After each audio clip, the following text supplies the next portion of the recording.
আপনারা শুধু ভোট চুরি করেননি, বরং ভোট ডাকাতি করেছেন বলে হুঙ্কার দিলেন নাসিরউদ্দিন পাটোয়ারি। আজ 16 ফেব্রুয়ারি 11 দলীয় ঐক্যের উদ্যোগে নির্বাচনোত্তর সহিংসতার প্রতিবাদ সমাবেশে এসব কথা বলেন তিনি। এ সময় তিনি শহীদ ওসমান হাদী হত্যাকাণ্ডেরও বিচারের দাবি জানান। বিস্তারিত ভিডিওতে। যারা ভোট ডাকাত তাদেরকে উন্মোচন করতে আমরা সক্ষম হয়েছি বাংলাদেশে। ওরা শুধু ভোট চুরি করে নাই, ডাকাতি করেছে।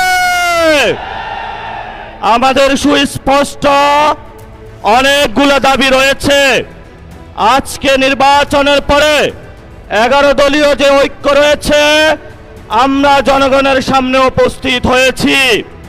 আমরা প্রথমত বলতে চাই, পার্লামেন্টে যে ভোট ডাকাতরা গিয়েছে, জনগণের সামনে আমরা বিরোধী দল হিসাবে হাজির হয়েছি।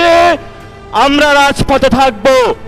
কড়ায় গন্ডায় ইঞ্চি ইঞ্চি করে জনগণের উপরে জ্বলা ভোটের ইঞ্জিনিয়ারিং করেছে, ভোট ডাকাতি করেছে, নতুনভাবে জুলুম চাপিয়ে দেবার চেষ্টা করছে।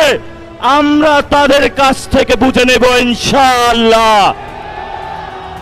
আমি সংক্ষিপ্ত কথা বলবো।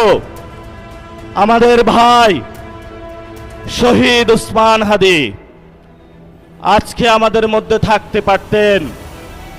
সংসদ সদস্য হিসাবে ঢাকা 8-এর আল্লাহ ওনাকে শহীদ হিসাবে নিয়ে গিয়েছেন।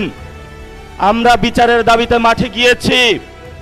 আজকেই যেহেতু বিরোধী দলীয় যাত্রা হচ্ছে এই বায়তুল মোকাররম থেকে, আমি সরকারের কাছে আহ্বান জানাবো, দেশের কাছে আহ্বান জানাবো, প্রশাসনের কাছে আহ্বান জানাবো, আপনারা দ্রুত গতিতে শহীদ ওসমান হাদী ভাইয়ের হত্যাকাণ্ডের বিচার যাতে হয় সেই উদ্যোগ নিন।